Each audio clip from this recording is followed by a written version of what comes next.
السلام علیکم ورحمۃ اللہ وبرکاتہ. جناب شیخ صاحب، معاونین، نور مجلس کې چې څومره علما دي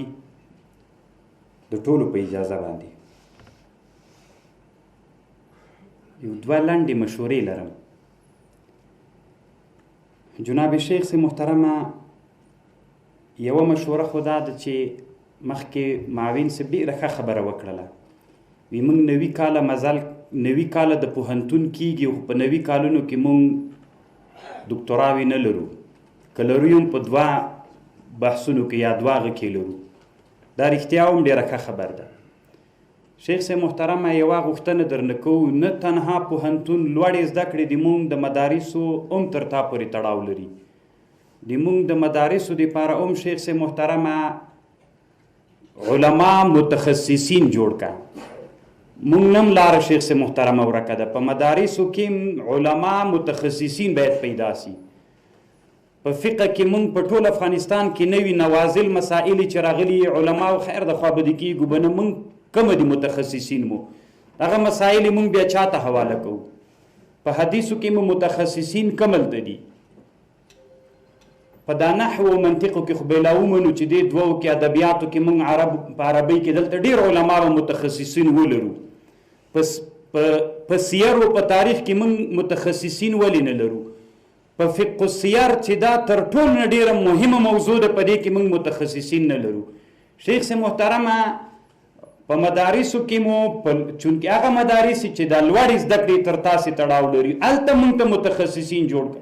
څومره شیخ صاحبان چې دلته مونږ ناست مونږ نن دکتراوې نه لرو،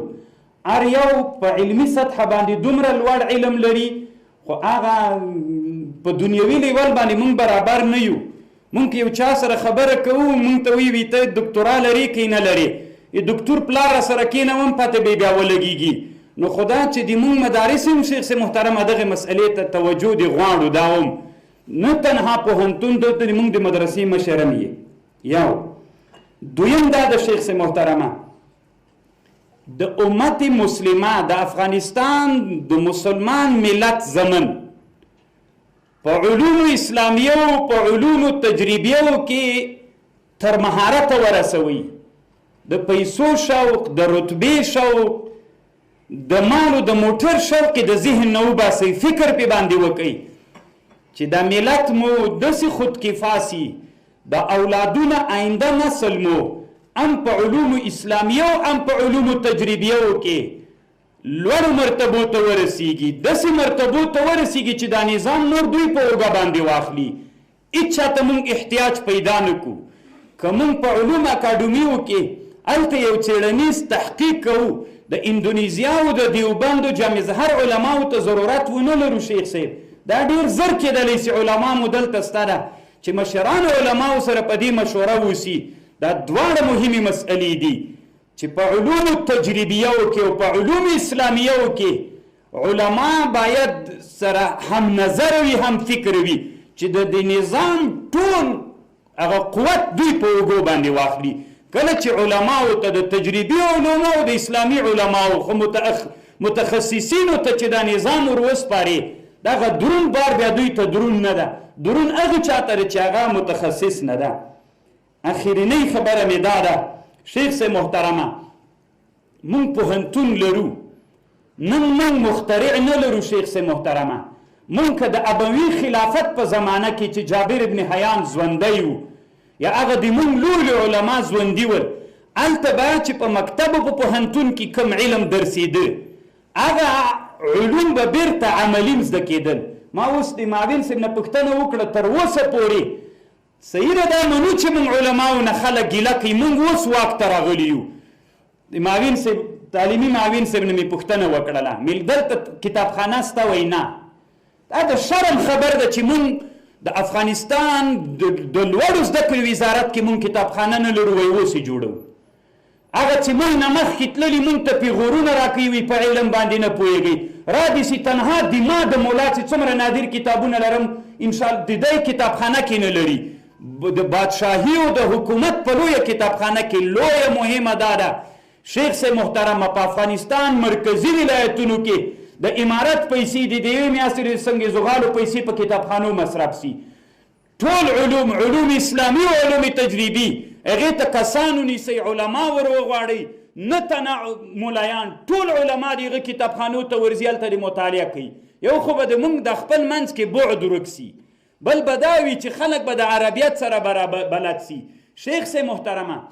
مونږ په اسلامي نړۍ کې تنها په علمي کیمیا کې 300 مخطوطات لرو 300 مخطوطات دا به د چیلنج په خاطر باندې وایم د تحدي په خاطر به وایم د لوړو زده کړو وزارت د ټولو پوهنتونونو نه غوښتنه کوم چې هغه 300 کتابونو کې یو مخطوطه نسخه دلته په افغانستان کې سته مونږ علماو ته خلک وایي خدمت مو نه ده کړې تا خو 100 کاله د ما لاس تړلي ول ته خو ما آزاد که 300 کتابونه چې د مونږ اسلامي علماو جوړ کړي فرانسې برلین لندن کې دي ولې ما ته د هغې ازادۍ نه راکوې ولې هغه کتابونه تا دلته ما ته نه راوړل د هغه مخطوطاتو تقریبا 80 کتابونه له هغې ما سره سته د کیمیا یې ولې موږ نه لرو شیخ صاحب محترمه کتابخانه جوړه کړه نه تنه د علوم اسلامي او د دواړو علوم تجربي او علوم اسلامي دلته داسې کار هم وکړه شیخ صاحب محترمه چې مونږ عملي بڼه مو لرو کله چې یو څوک کیمیا وایي جمعه کې د یو ورځ عملي وي مونږ څه کوو چې د بل چا مخترعینو ته مو سترګې نیولي مونږ خپل مخترعین پیدا کو په باروتو کې خپل پیدا کو په استخراج د تیل کې خپل پیدا کو په کمپیوټر ساينس کې خپل پیدا کو په حرکاتو د ستورو د اسمانونو د مځکو د سیارو کې خپل مخترعین پیدا کو دغه تجربي مرتبه چې مونږ په اموي خلافت او عباسي خلافت کې په بغداد کې ویا په نور اسلامي نړۍ کې ونشته ده شیخ صاحب محترمه دا هم تر ټولو نه ډیره مهمه ده کتابخانه ډیره ضرور ده دویم ورسره شیخ صاحب محترمه عملی جامه په پوهنتون کې اوس کیمیا درسیږي یو ورځ هم چا عملي ونه کړله چې د علمي کیمیا هغه عملي کړنې مونږ وکړو هغه جعفر صادق څه رضی الله عنه د علي رضی الله عنه د خاندان سړی هغه په بغداد کې د جابر ابن حیان سره کې ناسته هغه د 1.5 هجري کې هغې سره به یې دغه د کیمیا او دغه علومو یا د طب په اړه باندې هغه عملي کړنې هم کولې شیخ صاحب محترمه دې ته هم ډېر ضرورت ته یعنې زه خپله د یو عالم په حیث باندې یو کال مدرسه درته پرېږدم د الله په خاطر باندې راځم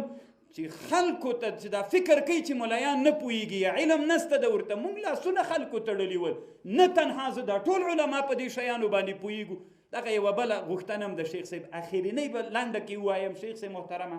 د مکتب او د مدرسې بعد لرې کا یو یې کا څنګه دي چې علما پوهنتون ته راولي یوه غوښتنه بل هم درنه کوو شیخ صاحب محترمه د مونږ مدرسو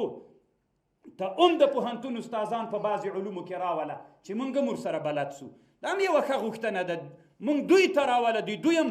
متخصص استادان د مونږ مدرسو ته هم راوله یو دوه دانې چې د مونږ شاګردان هم د مدارسو شاګردان هم له دغو علومو نه خبر سي